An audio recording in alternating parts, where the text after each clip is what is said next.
Welcome to partialarc.com. Don't do that. In the grim darkness of the far future, there is only war. And a lot of weird shit. Roll to seize!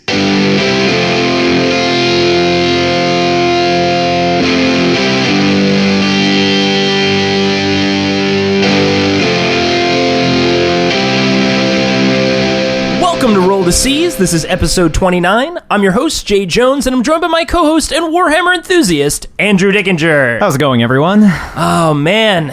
You know, we haven't explored these corners of the Black Library yet. I feel like we spend a lot of our time in the Brown Library, but not in any of these outer areas. Yeah, but I mean, like, we went through that first door and it was just screaming, so I mean, like, we kind of... Yeah, you're right. Turned us off to a lot, but I mean, I found this weird little, like, it's a very normal closet for such a weird space. I mean, roiling warp energies. Yeah, roiling warp and energies. then wooden door. Yeah. Should we try the wooden door? I mean, we have to. It can have probably 100% less screams than the last door. I mean, we can't get much worse than that. You know, that door had a face on it. I don't know why we thought it would be anything different. Yeah, it was kind of just a face, actually. It was a screaming face, wasn't it? It was a screaming face. Yeah, yes. we should have been like, you know, it's not a happy face. It's not like a, hey, like a winking face. It was just like screaming death face. Oh, all right. Well, here goes the wooden door. Huh. It's literally a closet. Yeah, but there's that's weird. There's like is this a machine of some kind? I see a flashing light. Yeah, what is this? Dust. There's dust on things. Mm-hmm. We've had experience with dust before. Yeah, you've had a lot more experience, let's be honest, with dust than I have. Roiling webway space. Where's the dust coming from? Yeah, I don't know where it's coming from. That's, that's concerning. Let's just not touch anything but the box. Yeah, okay. Wait, just the box? You really want to mess with this thing? It's got so many dials. It looks like some kind of old communique device. What is this? It could be. Hold on, let me look on the side for a second here. Yeah? Oh my god, it is. What? This is one of those little, like, Vox boxes, I think they're called. Vox box? Yeah, it's like what the Imperial Guard used to communicate. They're apparently, like, super shitty, but... Well, it looks like we have, with this light blinking, do we have, like, an incoming communication? That's odd, right? So the Brown Library has a radio room? Like, you gotta be, like, in the webway to get any even communication I mean, it's gotta be old-timey, right? It's gotta be, like, old-time radio. Yeah, maybe somebody, like, left a voicemail or something on here. You wanna answer this? It's an answering machine, maybe. Maybe it's an answering machine. Let's see what an old voicemail sounds like. Wait, it says we've got a connection. Hello? Hello, are you reading me? We are. Shit, is there someone outside the Black Library right now? I know, are we allowed to do this? You know what, I'm gonna assume that we can. Awesome. Hello, we are the acting arbiters of the Black Library, and we welcome you, like every other spacefaring person in the webway. What's your name? My name is Reece, sometimes known as Reecius, and we're reporting here from the STF-1 Macross. Oh, the Macross. Oh, wow. Interesting. You are the strangest librarian I've ever heard. Yeah, you're a librarian? Wow, that's awesome. Wait, you are a librarian, right? Newly initiated, yes. I just got my library card. Oh, awesome. Wow. Oh, they actually still give out library cards. They have cards. That's Interesting. good to know. You know, I always used to joke about that, but they actually have those. You know, I assumed that just like the hood would be a giveaway, but I guess you get to flash the card. That's a good question. Did you earn your hood yet? Yes, I did, but you know what? You got to get the card, or it's just not official, unfortunately. Oh, wow. That's unfortunate, but at least you have the card now, and you know what that means. Yeah, you've got full librarian access, right? All parties all the time. Yeah. Librarians party a lot over there? Duh. Hey, why would you join, right? Awesome. Well, you know, we basically, this is, I'm going to be honest, we do this all the time, communicate with all the time librarians and outsiders. I don't know how they feel about other Imperial librarians coming to the Black Library. Well, it's not like they're recording this or anything. Yeah. So, Reece, or Reecius, tell us, great librarian, why have you entered, the webway space? Well, my buddy Airmon asked me to pick up a couple books at the library, but, you know, that aside, I also wanted to talk about the Las Vegas Open, which is a pretty cool event happening back on Holy Terra. Oh, geez, wow. We don't get as much news about Holy Terra as we used to. That's great to hear. It's a little bit far away, but it comes in occasionally. Yeah, the Las Vegas Open. Okay, tell us. We'd love to hear about what's going on over there. Yeah, absolutely. So the Las Vegas Open is an event happening on Holy Terra for those of you who can make the journey through the warp. Hopefully you don't get possessed by a demon on the way, Yeah, but, that's always tough. That flight is a bit bumpy. I hear a part lot of the fun, though. Right? Isn't it fun, demons? Well, I hear once you get to Las Vegas, it's completely clean. There's no temptations, much like the warp. So I think once you make it there, you're fine. Oh, yeah, of course. It's not a haven for Slanesh at all. Oh, no, definitely not.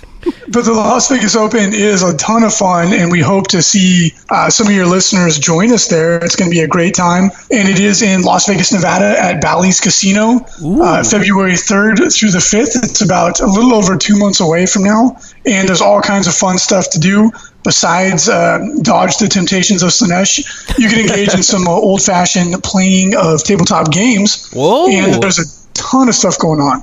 Now, tabletop games, we talk about that every now and then. Yeah, normally, we hear about this 40K championships, but you're saying that there's actually more beyond that. There is so much going on this year. It's crazy. But the 40K Championships is our flagship event, and it's what most of your listeners, I would assume, would be interested in, that and probably the other 40K events as well. But the 40K Championships is kind of what we built the whole convention on. Oh, wow. And it's gone to be pretty incredible at this point in time. But we have over 450 registered participants at this point, which makes it the largest single 40K tournament ever of all time. So that's one for the Black Library to go in the record books. Oh, wow, yeah. Noting that Can you down scribe right that down now? right now? Wow. And I have to admit, Andrew and I don't know if we saw you there, Great Librarian. Maybe you were getting your hood at the time. But we've actually traveled to Holy Terra for Las Vegas Open last year, and it was quite epic. It was a blast. I mean, 450 people is not a small number. That is not a small number. And I hear also, and Great Librarian, please confirm, that the Great Workshop, the Workshop of Games, will also be there as well? Indeed, they will. They have come out of their self-imposed exile. Oh, goodness. And they are coming. So many things coming out of exile these days. We've got these. I hear about these wolfen creatures on Fenris. I hear about the Thousand Suns again, and now the Great Workshop has returned from the warp. Yeah, some weirdo named Magnus is coming back. I mean, he's probably a shrub, Well, it's good because he probably can't hear you. I hear he has very limited psychic powers, so I'm sure he can't sense anything. But Yeah, absolutely. It's I think that the coming of Magnus heralds great change, which is appropriate. Oh yeah, he is. We're also getting some hints that he might not be the only Primarch to be rejoining the material universe, so that's pretty exciting. that is. Oh goodness, Good and bad? Good and bad. I good guess. and bad for all of us. Hey, Different. That's what I'm going to settle on. that's Yeah, it is pretty crazy to see not only Magnus returning and possibly others, but also Games Workshop, and they will be at the event. They're going to be running the Age of Sigmar tournament, and they will be helping with all of the other events as well. And they're also going to be live streaming the event on their streaming channel, which is Facebook, and then I believe they also have a Twitch stream that they're setting up. So we're really, really excited to have them join us as peers and fellow hobby enthusiasts. Wow. Well, you and the librarians have certainly pulled out all the stops, and if it's as amazing as it was last year, which I can only imagine even more so, it sounds like definitely worth the trip. Can't wait to be there. Yeah. So, and as well, I know last year, for some people who weren't able to travel all the way to Holy Terra, you guys were streaming and you guys had events going on during LVO. Is there ways for other people here of the Great 40K universe to be able to see the events at LVO besides just the live stream with, I believe, the Great Workshop? Yeah, indeed. For those of you who can't make the pilgrimage across space and time to Holy Terra, you can join us on Twitch. We have a channel ourselves. It's Frontline Gaming _TV is the name of our channel on Twitch. And if you subscribe to the channel or just follow the channel, you'll be notified, and we're going to have coverage 12 hours a day from Friday through Sunday, and there's going to be all kinds of fun stuff. Not only 40K Age of Sigmar, but there'll also be War Machine and Hordes. We're going to be showing off Pathfinder. There's going to be Pathfinder Society there. There's going to be product unveilings, interviews with game designers. It's going to be pretty pretty awesome. We've been putting a lot of time and energy into making the stream something to get excited about for people that can't come and join us in person. Wow, that's awesome. Outstanding. That sounds quite excellent. Much better than this crappy old Vox box that I just do you think we can get some Twitch streaming through the Vox box? I mean, I have no idea what some of these knobs and whistles do, but we just reached across the webway to somebody, so I guess it's definitely possible. Wow. Well, Reece, thank you for traveling through the webway and spreading the good news about what's going on in Holy Terra. I mean, it sounds exciting. Is there anything else you'd like to share? Because I gotta tell you, there are some weird clown people that happen to walk around here from time to time, and they don't like finding people near the Black Library. They've given us a pass for some reason, but they might get a little upset with people floating out in space. Is there anything else you'd like to share with us about the Great Las Vegas Open? Well, for one, I wouldn't trust the Vox box because, as we know, it only has a 12-inch range. So you could probably shout at someone with greater range than the old Voxcaster. Yeah. And clowns are scary, so I don't want to hang around too long. But I would like to say that if anybody does want to make the trip out, it's an absolute blast. We have things to do for significant others that are non-gamers. Ooh. So you can bring whoever's special in your life that wants to come, and they will be entertained and have a good time too. There's social events. We have dinners where you can sit down with people that make the games that you love so much and talk to them. We have a Super Bowl viewing party. There's hobby classes. There's narrative events. There's non-competitive casual gaming. There's pickup gaming. It's really, there's something for everybody if you love tabletop gaming. It's pretty awesome. I think this is definitely the reason for us to travel back to Holy Terra. I know it's been a while. I mean, demons are just they're just kind of part of the experience, right? I mean, demons there, demons here. What's the difference? I think they're just here to party. Come on, cut them a break. We don't have our library cards, though. I mean, I imagine that is the most entertaining experience when a demon pops out of the warp through somebody's forehead, and then you just flash the card at them, and they're like, well, shit. I mean, This guy parties hard. I don't think I can mess with him. Demons always party with librarians. Duh, right? Come on. I mean, just like the orcs say, when you're traveling from A to B on a Space Hulk, the most exciting thing that can happen is a demon possession. Just livens things right up. It does. It sounds like a great time. This is my third space cruise, and there's been no demon possession. Why do I take Carnival anymore? Jesus, I gotta check out Royal Caribbean. That spaceship company that lasted for 40,000 years. Oh, man. Well, Reece, it's been great speaking to you about the Las Vegas Open. I mean, we'll definitely be there, Andrew and I, enjoying the great Warhammer 40K tournament. It's going to be really exciting. It's going to be brutal. Reece, do you happen to compete in the tournament yourself? Oh my gosh, I wish. No.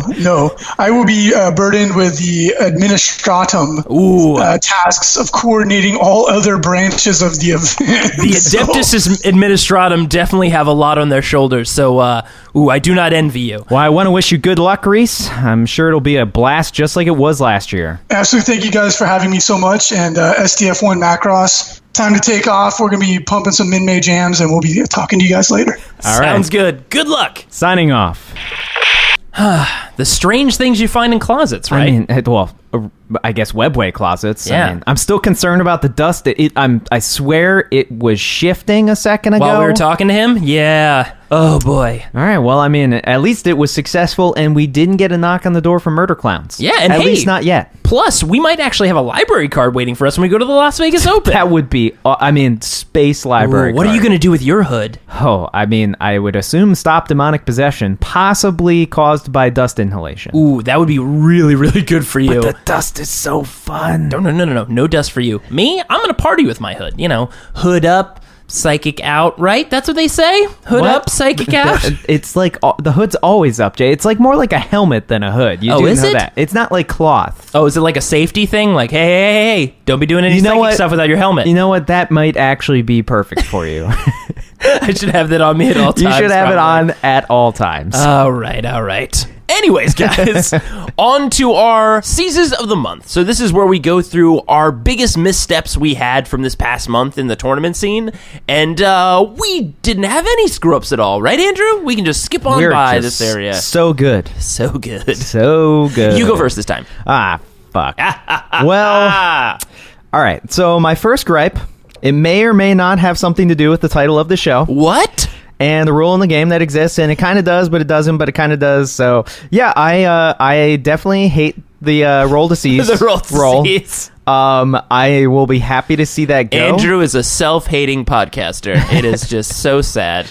But yeah, if that rule goes away or gets changed in some way in 8th edition, I will be a very happy man. Is it because you are currently now using an army that really, really doesn't want to get seized on first turn? Yeah, definitely helps. Andrew, what is that army you're playing? All right, so I started playing Genestealer Cult. Woo! Yeah, I've been waiting, as we said in our previous podcast, I've been waiting 10 years to play that army, and now it's actually a thing. I was fairly inexperienced. This was our once, soon to be twice a year team tournament at Game Empire in Pasadena, California. Yep. So it's 5-on-5, and it's like a Swiss system where you basically play against each other. It gets matched, like you pick champions. One team picks a defender, and then the other team gets to pick somebody to play against that person. Yeah, so it's like you're matching army lists to each other. You get to see the army list ahead of time, and then kind of plan, okay, who's going to be a good matchup for like the Wolf Death Star? Okay, we'll throw this person at it. It does that, alternating back and forth, and then typically the last two are the champions, and they have to play against each other. In any case, we're playing in this team tournament, and I chose to be the first defender because I felt that I could play against most everything in their army, except for really one list. And I bet you can't guess the list that I got matched against. Is it the list that you didn't want to play? It was the list I didn't want to play, surprisingly. I thought you were going to say the only thing I couldn't handle was the game itself.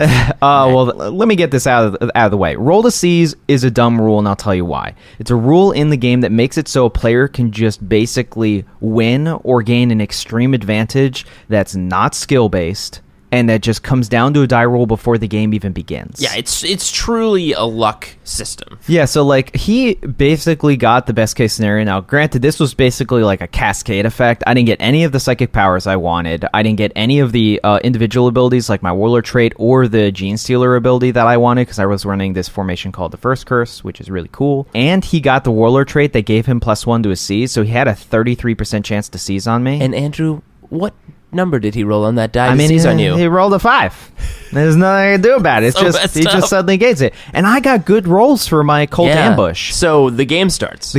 How many units did you have out in the open? I had 4 units, not necessarily out in the open, but like right in front of his lines because I got the shooting attack, unfortunately, for my Genestealer blob. Oh, no. Which they have no shooting, so they can't use. But it throw pieces of their carapace at them. But at least lets me put them 6 inches away. Right. So they're basically like turn 2, they are a full-blown charge. Which, we're getting you. Which is like actually the best application for that unit. Is there a good beta strike unit? Not a good alpha strike unit, unless you get the 6. Unless you get a 6, I mean, then they're amazing. Well, it's more that if you get the 6 on the Warlord trait, because then it allows you to just do a 6 on the Cult Ambush. That's what the 6 Warlord trait is for Genestealer Cult, is you get to pick what your ambush is, which means with that unit, you're just doing a 6 every time. Wow. That's a crazy good Warlord trait. Because then you're just like, well, it's a 6, and you just go in, and then if you're 6 inches away from an enemy, then you can do a Return to the Shadows. You put them in ongoing reserves, and then you can do Cult Ambush again next turn. So then basically you're just putting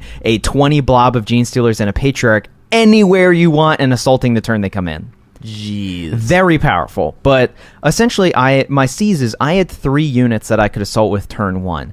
I unfortunately underestimated the effects of what his army could do by one simple rule, and that is called close combat. And what I mean by that is that if he gets the charges on me, he gets to dictate how basically all of my combats go. What I mean is, if he gets into combat with me on his turn, but doesn't kill me off, which he's likely not going to because he's multi-assaulting and I'm fearless, that means on my turn, his stuff is still locked in combat, he kills all of my stuff off, then consolidates. His next turn, he's dictating charges again. And because it's turn 1, only those 3 units could actually assault him turn 1, and he just blew 2 of them off the board and then assaulted the one with his entire Death Star with all of their psychic powers up and everything, so he just wiped them out, except for like one guy, I think, and then my turn he kills that one guy, and then next turn he just shoots at my Genestealer blob and then assaults them because I couldn't assault him. Because you weren't in range. It was because I didn't get a 6, and it was still turn 1. That's right. I can only assault turn 1 if I get the 6. That's right. So even if he's an inch in front of me, I can't charge him. And if he had not seized on me, then he wouldn't have been able to get something like, I don't know, the dumbest ability in the game called invisibility up. Oh, he had invisibility on his Death Star? Yeah, he took he God. basically, so he had a Chaos Army that had some like allied renegade guard for artillery, but then it was really just like a bomb of dogs and the Cyclopean Cabal, the 4 sorcerer thing. Right. And one of the sorcerers had invisibility. He managed to he got lucky and rolled invisibility, which meant that instead of hitting him on 3 pluses in close combat, now I'm hitting him on 5 pluses in close combat. Yeah, and I'm which like, is, I mean, for a Death Star unit, it's great, but for your Genestealers or for any dedicated close combat unit, that's just a nightmare. yeah, I mean, you think about that. If he hadn't seized on me, I would have been able to get the charge on him with 3 units. I would have hit simultaneously or first, hit and wounded him on 3 pluses. Yeah, you would have, I mean, you probably would have decimated that unit. They would have been... He would have had no psychic powers up either. Oh, yeah, he would have been severely crippled. Like, that would have basically been like, oh, this could be decided in one turn. I mean, I've watched the Genestealer Cult 1 unit attack a pretty good close combat unit, and they freaking kill. They do a pretty good job by themselves. So 3 units is probably a pretty good chance of killing that unit. What was basically, because I can't do anything about the seize roll currently. Right. It's in the game, it's a mechanic. As Just much have as to we're live frustrated with by it, you have to either plan for it or you just have to deal with it. In most cases, people just deal with it. Yeah, so what I should have done, there's really 2 options here. Even though I got 3 6s, with the prospect of him getting that seize,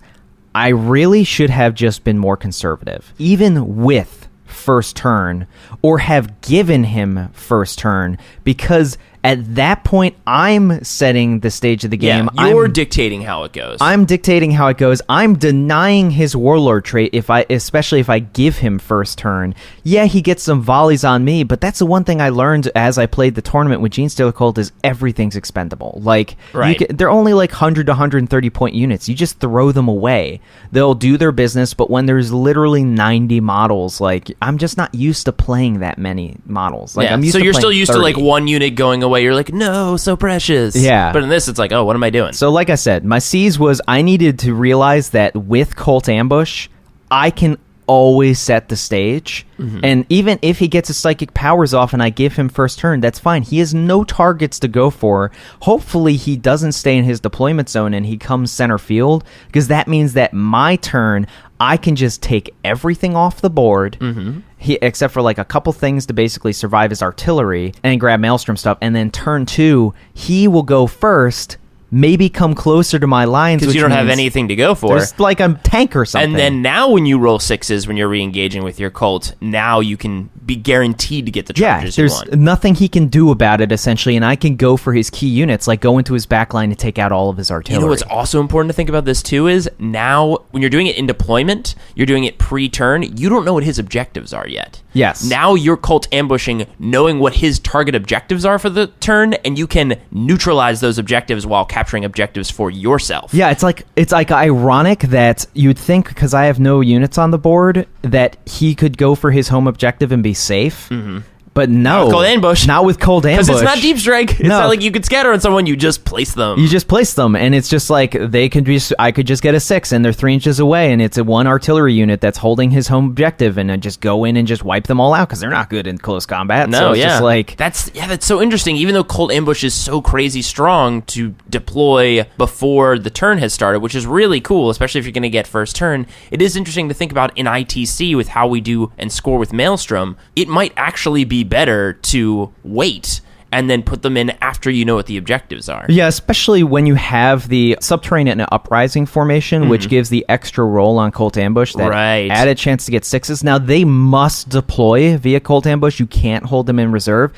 But people are like, oh, that's kind of beat. But it's actually way better, because you can just deploy them in your backfield. And then just take them off. And you take them off, and here's the difference. They're now ongoing reserves at this point, as opposed to just regular, which means they come in automatically. Yeah, guys, Cold Ambush is pretty good. So that's my Seize, Jay. All right. Well, my Seize of this month is...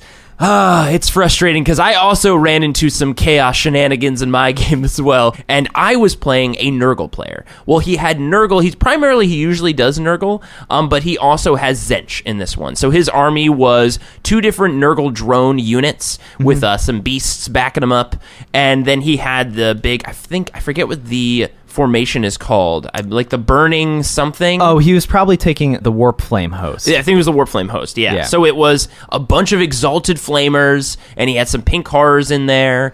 And the Exalted Flamers, if you don't know this, he had 9 of them, so it was like a little mini Death Star, and each one is an independent character. So when you're attacking this unit, he can look out sir to each other. It's crazy. And they have 3 wounds apiece, and they have this crazy thing, which terrified me at the top of the game. I found out they were jump, so they can move 12. And these crazy Tzeentchian Flamer dudes also have a Torrent Flamer that, because of the formation, they get Strength 6. They are Strength 6, AP 3.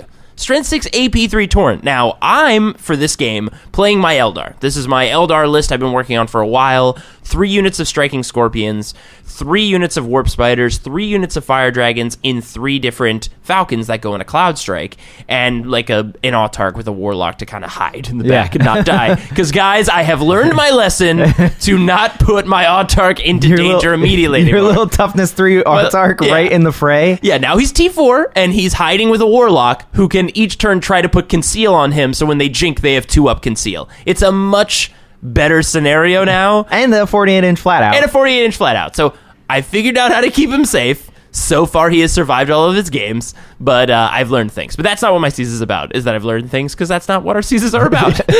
Well, I guess it is, kind of. We learn afterwards, not at the time. Hindsight, for sure. We should just call this segment Hindsight. But basically, with these Tzeentch Flamers, and I'm talking about them a lot because this was very important to my Cs for this month, I thought that these Tzeentchian Flamers could move 12 and then fire their Torrent Strength 6 AP3, which means because they're move 12 and the 18 inches, because your Torrent goes out 12 and then the fire template is 8 inches long, that is it's 20 inches. Yeah. No, that's sorry. That's a 30 threat radius. I can do math. Sorry, that's a 32 32-inch threat radius. So we can do math. Yeah, we can do math. So they have a 32-inch threat radius, and he put them right at the 12 inches. Now, how I typically do my games is nobody's on the board. It's my null deploy, which is always so fun. So I'm going first. I deploy nothing. He deploys everything, and then I wait to infiltrate. I could have placed my Striking Scorpions far away from his guys, because at this point I was doing a waiting game. But I was going to deploy them and actually put them in cover within the 12 inches, because we were doing Dawn of War. But I knew those things had a 32-inch threat radius, so I couldn't put them near one of the Maelstrom objectives. So I actually ended up infiltrating them. And this is very important, because he had an infiltrator. He had his little Nurglings. And because I waited, because I was so scared of these Tzeentch Flamers and waiting to infiltrate them so I could put them as far away as possible based on where everything went, what happened was he deployed everything, and then when we rolled off for infiltrators, he got the first roll, and he placed his Nurglings on one of the other Maelstrom ones. Now, this is key, because he basically blocked off all the Maelstrom on his side, the one on my side, and I only had one in my corner. And instead of knowing what these, and I'll reveal where I really screwed up in a second, I put all of my Striking Scorpions in the far back left corner, basically. I infiltrated them all in like a bunch in the corner, just like hiding, like, where are our friends? We need help. Putting them all in the back corner because I didn't want to be within 32 inches of those goddamn Flamers. And sure enough, it turns out that these units that I was like, my God, why don't I see more of these? They're crazy powerful. It's insane. Well, it turns out there's one little thing to remember about these guys, is that their Flamers, these Torrent Flamers, are heavy weapons. Are they heavy weapons, Jay? They're heavy weapons, Andrew, it turns out. And if they move with heavy weapons, you snapfire, which you cannot snapfire with template weapons. So basically, he couldn't have fired his 18 inches of murder death on my guys if he moved 12, which was the entire reason I moved all my Striking Scorpions away from the middle, away from objectives, and gave him that little spot for his Nurglings to go down on. Now, there is one way to get around it, and that is if they roll Endurance on Biomancer fancy that gives a unit relentless. So like that's usually the strategy with the Exalted Flamers is you attach like all of them to like one squad of horrors. And I realized that after the fact, because he had a bunch of people rolling for powers, and he kept trying to get endurance afterwards. He's like, I didn't get endurance. And I was like, okay, all right, well. But then like after the fact, I guess I realized now, I was like, oh, that's why he wanted endurance. Yeah. So those guys could move and just obliterate stuff on the board. Yeah. Because part of the game, he would like move them into the center and then wouldn't move them on his turns. And I kept being like, why is he not moving them? I have deep striking units. Like I can just come in and shoot them, but like, why is he not getting closer to my other stuff? So strange. Now I know why. So guys, my Siege of the Month is really know your enemies, really know not only their weapons, but know their movement. And really dig into it. Like if a unit seems like crazy powerful, like Exalted Flamers, ask, is there some reason, can they in this turn do this? Can they do that? Like really try to understand them, because if I had known that they couldn't move and fire those crazy torrent blasts, I would have put my Striking Scorpions, I would have deployed them. I would have put them on the objectives within the 12 inches on the edge, and I would have been grabbing Maelstrom objectives from first turn, which I lost this game on exactly 1 point in Maelstrom. It swung 1 point in Maelstrom, and that's why I lost this game.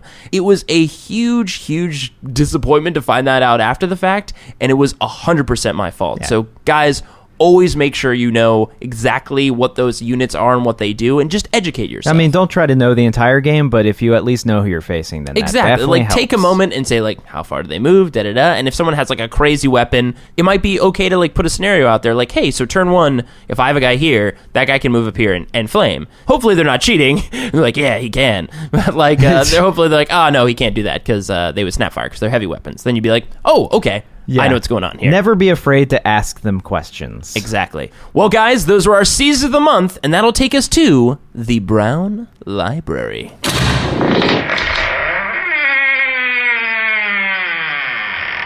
All right, Andrew, now that we are in our comfortable library reading the chairs. Not pressing toggles. Yeah, not pressing any more toggles or messing with any of those knobs. What is our Brown Library topic for this episode? So it's getting closer to the holidays. And it gets a little colder. It gets a little creepier in here for sure. Yeah, I mean, yeah, it's kind of weird how that happens. I guess they celebrate holidays too, but it's like not a good thing. Yeah, the Harlequins have a very weird style around celebrating the winter solstice kind of holidays. They're like, shit, it's Thanksgiving coming. We got to like batten down the hatches. The Chaos are getting together for their Thanksgiving feast. We did. Yeah. So, well, we know for sure that they all get together every Thanksgiving. And they all have their own little type of zombie people. Yeah, very nice for them. So basically, this takes me back to the Battle of Macragge. Ooh. And because it gets close to Christmas, and around Christmas, I can't believe it's this long now, but a solid almost 16 years ago now, you got me into a little game called Warhammer 40K. Was it Warhammer 40K? Oh. And the first unit that I ever bought in the game was a pack of Genestealers. Because nits. Because nits are so cool. They're terrifying bug monsters. But I mean, I remember reading about the Battle of Macragge and the first Hive Fleet, which was Behemoth, and like crashing into the Imperium for the first time, and this epic battle story on this planet, which is called Macragge. It's the home planet of the Ultramarines. Or was the home planet of the Ultramarines. I mean, it still is, but it's kind of a mess. Yeah, it's kind of a shit show at this point. But basically, they defended it. They just have, like, it's like an ice planet. It's basically Hoth. Mm-hmm. And they have these fortresses on the poles. And they're super well defended, but there's this crazy awesome story about how the First Company, which, if you don't know what First Company are in Space Marines, they are, like, the best, most well-equipped veterans in any Space Marine chapter. Yeah, everyone is Rambo, basically. Yeah, so like they're all like crazy elite. They all almost always are in Terminator armor and have crazy good weapons, and they've got so many purity seals, guys. Like purity seals for days, just everywhere, just rubbing all over them, and just so pure. One guy just covered in purity seals. He looks like a mummy. You just walking around. You can't see the suit of armor anymore. It's just purity seals. Is he an Ultramarine? I can't tell. I don't know what the color is under there. It's like 50% extra weight just from so many purity seals. But the story basically ends with them defeating the Hive Fleet, but at great cost. And they go into the northern polar fortress because they lost contact with the First Company, and they go in there and they see an epic sight, which is thousands upon thousands of Tyranids dead in a donut shape, basically. And in the center of that donut is all of the First Company Space Marines, and they're all dead. Like, which is a huge hit to a chapter. But, oh, yeah. Like, they fought to the last man and basically destroyed half a hive fleet by themselves, just back to back in this circle, fighting literally 1,000 to 1 odds. It's like fighting the wind at that point. If the wind had teeth and claws with how many Tyranids were down there. Yeah, I mean, just think about that number. That would be like you and me fighting Los Angeles. Yeah, pretty much.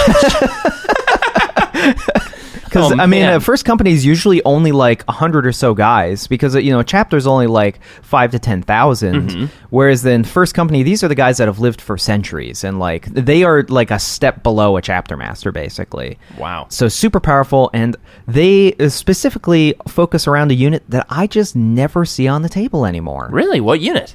Shooty Terminators. Yeah, you're right. Even regular Terminators. Yeah, you don't really see them too much. You will see, like, occasionally more of the close combat Terminators. Sometimes. I mean, I never see... Yeah, like, when was the last time you saw them? I'm trying to think. I was really stretching my mind here. I feel like I've seen maybe one unit of close combat Terminators, but you're right. Like, I don't even see them, but I definitely don't see shooty Terminators Yeah, anymore. like 5th edition, the melee ones, because of Salamanders with the twin linking of their Thunderhammers and stuff, they were very popular, and the fact that vehicles didn't have hull points, so like a Land Raider was really hard to get rid of.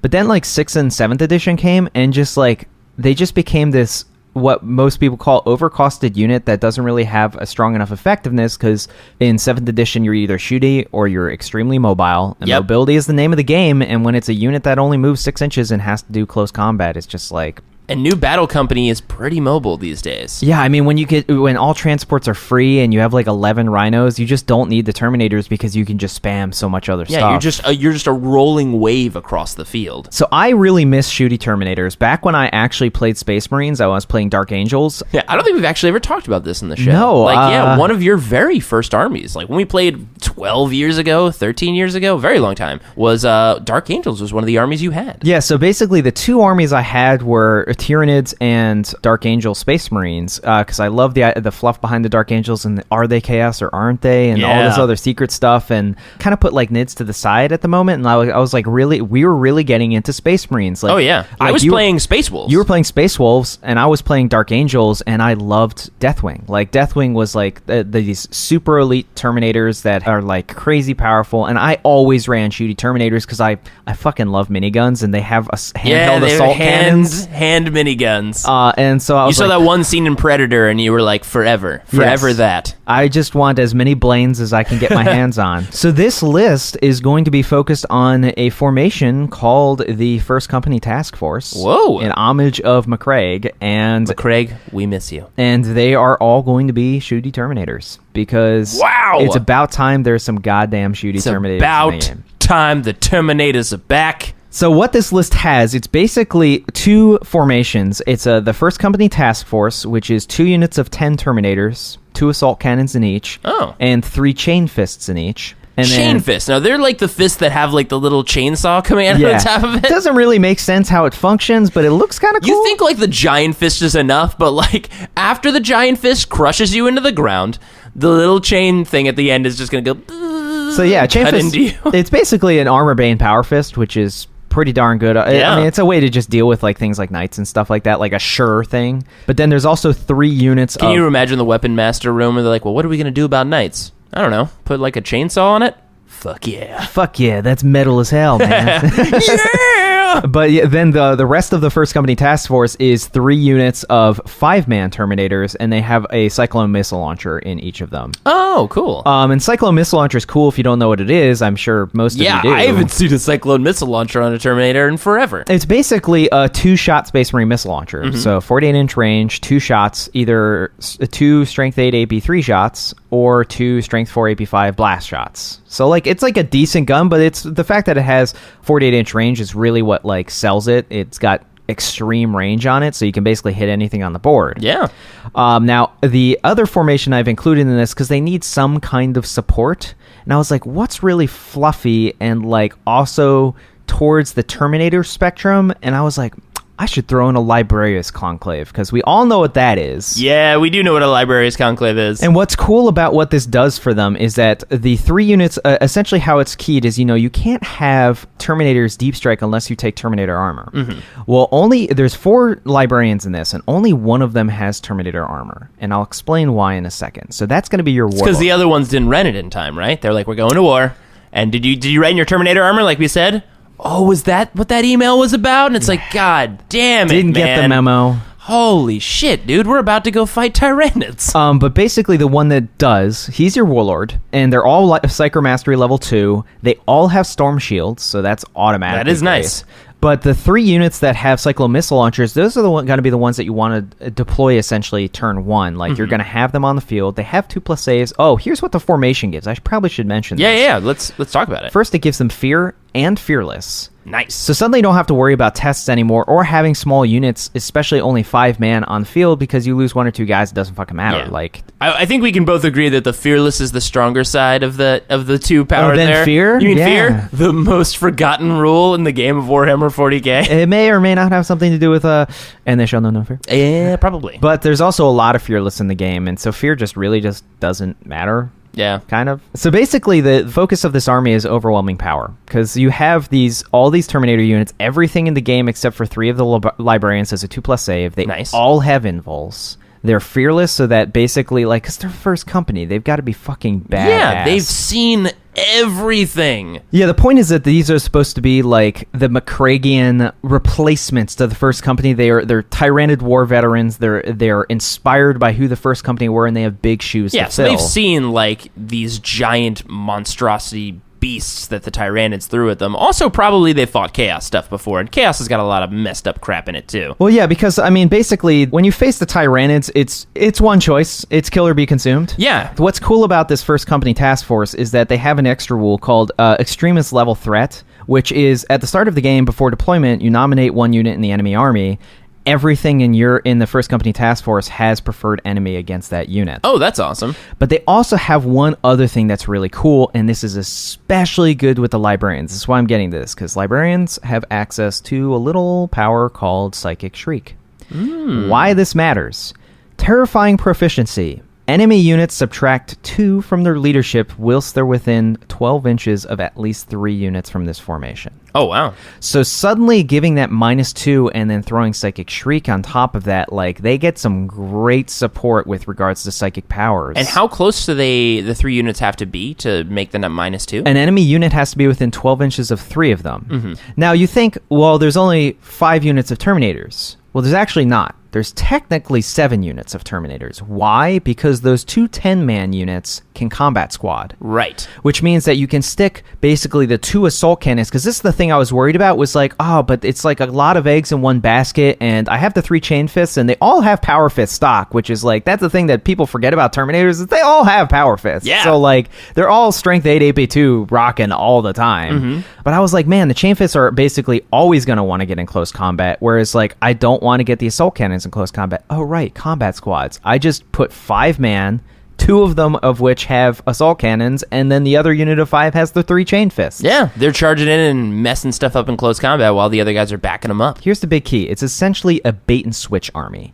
You have the 3 units that deploy on the field. They have the 3 Librarians that go with them that have storm shields. You can eat anything that's not strength 8, and then if it is strength 8, take a 3++ or whatever against it. But they also have their psychic powers. I think I'm always going to roll telepathy with this army. Like, I think it's always good if I get multiple invisibilities, if they get shrouding. That's true. I mean, like, can be really effective, but mainly for Psychic Shriek, because that -2 leadership, like, you think if anything deep strikes next to them. Oh, yeah, they're immediately -2 leadership. They're -2 leadership, and then you throw a Psychic Shriek at them, and they're like, ah, shit. And they start losing tons of stuff, and it's like, maybe I don't want to get close to them. And it's Yeah. like, will this be effective? Well, here's the thing, is that all the Librarians on the grounds have teleport homers. Oh. Which means that it's like, that's why it's a bait and switch army. You have just 15 Terminators and 3 Librarians on the field, and you're like, come get some, basically. And you lure them in away from their own stuff, and then behind them you drop the 2 units that have the assault cannons. They're in their backfield, and then right in front you just drop no scatter all of those guys with chain fists, and even things like knights are suddenly like, shit. I got to kill those Terminators, but I don't want to get in close combat with them. Yeah, so it's just like, how do you deal with this? It's so much 2+ save. Now, Grav will have a field day with this, but here's the thing. The Chapter Tactics ability. So, like, normally what you see with Chapter Tactics is just people take, blue white scars or just white scars in general because it gives them board-wide hit and run. And I will say that that's probably the best ability to give these guys. Why? Because it gives them mobility. Yeah. And people are like, oh, well, how does it do that? Well, if they all have hit and run, they're likely to survive combat being Terminators. And they have 2+ armor saves. 2+ armor saves, 5+ invols. Like, they're probably going to survive combat. And here's the best part. So you're thinking of doing the 3d6, send them in a direction, basically. Yeah, so, like, it essentially gives them mobility. You have the assault units drop in. If they get charged, or if you charge your second turn, even if you don't kill completely what you're going for, you just hit and run and go for the next target. And suddenly, like, Terminators are actually now really fast. They're moving across the field. That's interesting. It's so funny how hit and run does that, which is just such a weird rule. When you leave combat, it's not like you just break off from combat. So, like, the idea was probably like break off combat so next turn you can charge or shoot in or something like that. Exactly, yeah. Instead, it became like you somehow propel yourself at lightning speed across the field faster than you could normally walk. I mean, it really helps Terminators, you're right, who are typically, are they still slow and purposeful? They've never been slow and purposeful. They are relentless, so they can move and fire their heavy weapons. What they can't do is sweeping advance. Gotcha. And that's why I'm saying why it's basically, I think the White Scars tactics is the best to have, because they can't sweep, which means that even if they win a combat, with the -2 especially... The best case scenario they can hope for is that they get out of combat and are running, and they chase them down, because if they lock them in, it might not be as effective. Exactly. So, like, there are chapter tactics that could give them, say, like, all shrouded turn 1, which could be really useful against certain things, but really, most of the time, I think you're going to want to take the con rules, the best rules in the most powerful, I like to call him the most powerful psyker in the universe, because he has the most powerful reaching psychic abilities across his whole army. Now, I talked about this with a friend of mine, and he was like, we're discussing about how powerful this list could be. Well, ironically, it's actually really good for a stuck-in close combat army because of one thing and one thing only. The fact that they all have access to telepathy, and the fact that they all have that -2 as long as you're within 3 of them with combat squads, that's really not hard to do. Yeah. Oh, not at all. Especially with teleport homers, like, you could be like, there's only 2 units there, whereas the other missile unit's, like, over to the side,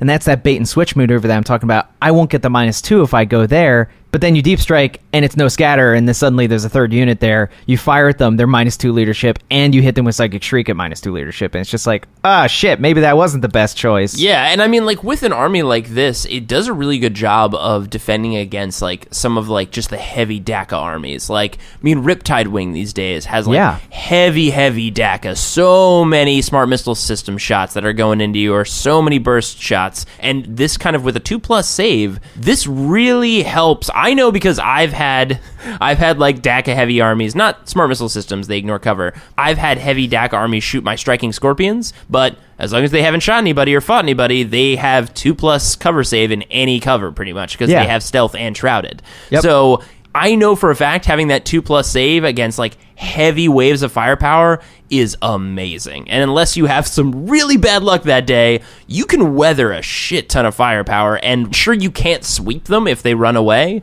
but the whole idea there is that you're putting them on the back foot, you're pushing them backwards, and most of the time Riptide Wings, especially against a heavy assault army, might be close to the table edge. Well, and the advantage of it as well is that, yes, like, you can get them so that they either fall back off the board, or you keep them locked in combat. Keep them locked in combat, and then as well, if you keep them locked in combat, because you're fearless, so you can't lose combat, basically, is you can just hit and run out. Like, you can just decide, well, that Riptide's just about dead. That thing over there is kind of more important. And suddenly a Riptide that has a 6-inch move, but then a 2d6 after that, or a 4d6 after that, you're like, well, you're never going to catch them. Unless you hit and run, and then suddenly move 3d6. Yeah, it is crazy how much hit and run gives them, like, so much more additional mobility. Yeah, and then as only 5-man units, the chance of breaking out and actually getting away, because, you can't your hit and run will be unsuccessful if you don't get at least 3 inches away from the enemy, which a lot of people forget. So now with only 5 guys or less, I mean, the chance of you getting out is super easy. Yeah, I mean, that's really fun. I like the concept of an army that's like a bait and switch Terminator army, and look, like,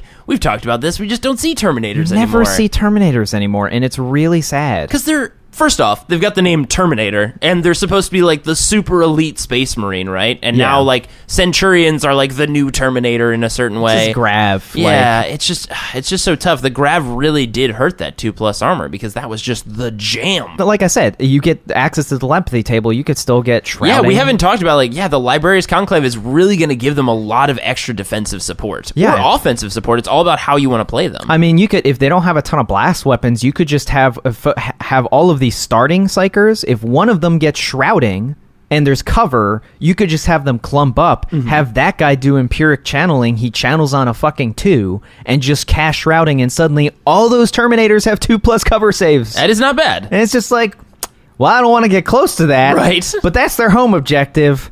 Shit. And if you're playing an army like Necrons or even like just a Riptide Wing where they don't have a lot of low AP to kind of remove your 2+. Yeah. Correct me if I'm wrong here. The Librarius Conclave, they can roll on that one table that gets you the re-rollable armor saves, right? They can roll on the Space Marine chart to get that, yes. Because if you give that to them, then against an army that's all about heavy DACA, if you got re-rollable 2+. I mean, now in ITC, that 2 turns plus 4 into plus. 2 plus 4 plus, but that's still really good. It's still re-rolling the save. It's crazy nice. It's so good. So yeah, with the Librarius Conclave, it does kind of basically plug the holes of a lot of that, like, essentially defensive needs against Grav or things with low AP armies.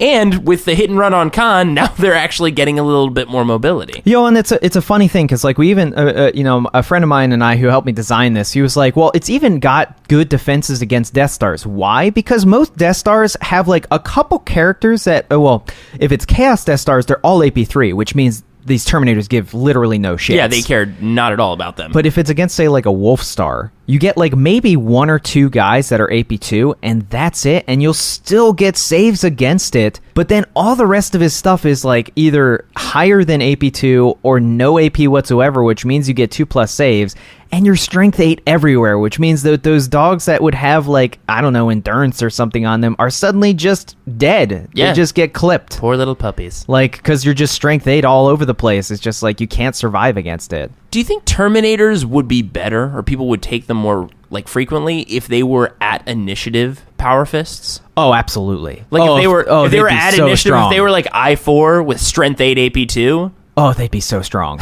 Oh my god. Like, just think about that in terms of fighting like a knight. That's what I'm saying. Like, it would be great. Oh my god, they'd be so strong. I don't know if they could go that far. I don't know if they can go that far. But that's the thing, because it's just like, fluff-wise, I would believe it just because they're in these bigger suits. Because, like, a Power Fist on a regular Space Marine... Yeah, it's like this huge, cumbersome thing. But on them, it's like their regular arms, they have Relentless. It's not much bigger than their normal hands. Yeah, it doesn't look abrasive on them. If they were at least I2 with a that Power would Fist, be cool. so they're hitting before unwieldy people, like, that's a big deal. That would be a big deal. Because even against knights, that means they're hitting before stomp, which, like, if you can stop a knight from doing stomps, like, I mean, all you need is a knight to get that 1/6 on a stomp, and it just gives you a bad day. Yeah, well, there goes those Terminators. But yeah, like, even if they were just I2, that's a good point. If they just made them not unwieldy, but maybe like I2, like, that could really... Because then they could outmaneuver even, like, we were just talking about the Thunderwolves with I1 unwieldy, like, crazy weapons, like, and anybody else that's charging in with Power Fists, like, in those Death Stars, that makes Terminators have just enough of an edge to put a huge hurting on a unit before they strike back with their weapons. Exactly. I mean, like, that's a perfect point, is the Space Wolf Death Star. I mean, you're hitting those characters before they get to strike, and suddenly you're like, do I want to take wounds? Because suddenly I could just end up dying. And just like a couple bad saves, and that's all it takes. I mean, against a Wolf Lord, you're hitting a Space Marine, basically. I miss Terminators, and I'd like to see them more, because, like, they used to be, obviously, back in the day when the 2+ armor was just, like, impossible to deal with. Now we just have so much crazy crap that's not really an issue anymore. Yeah. But I do miss seeing them, especially from a fluff perspective. So, hey, Games Workshop, if you're listening and you want to make Terminators Initiative 2, we'd be all for it over here. All right, guys, so wait a second. I gotta know, what is the name of this army? All right, I have to call it basically what it is anyway. It's the First Company, because it is the First Company. It's the First Company because they are the most badass of the badass. Wow. So guys, that was episode 29 of Roll to Seize. We'll be posting a new episode of this segment every last Wednesday of the month, with episodes of Dark Heresy the first and second Wednesday, and 40K Arena every third Wednesday. And if you'd like to download more episodes or check out other similar podcasts, head over to partialarc.com, and you can email us any questions at rolltoseas@gmail.com, or chat with us on dakadaka.com and help decide the next Brown Library segment. Search for fluffy/underrated units in the 40K general discussion forums. Of course, you can always follow us on Twitter and Instagram for tournament and model picks at Partial Arc. And guys, if you happen to be on iTunes and you'd like to leave us a rating and review, Give us a rating. we'd really appreciate it. It'd be 'cause nice. It really helps new people find the show and fight chaos and Not press knobs and and open up crazy things in the webway. It keeps us responsible. it does. It does? Somehow. Anyways, thanks for listening, and your fun fact for this month is see you next month! Hello. Wait, And- what?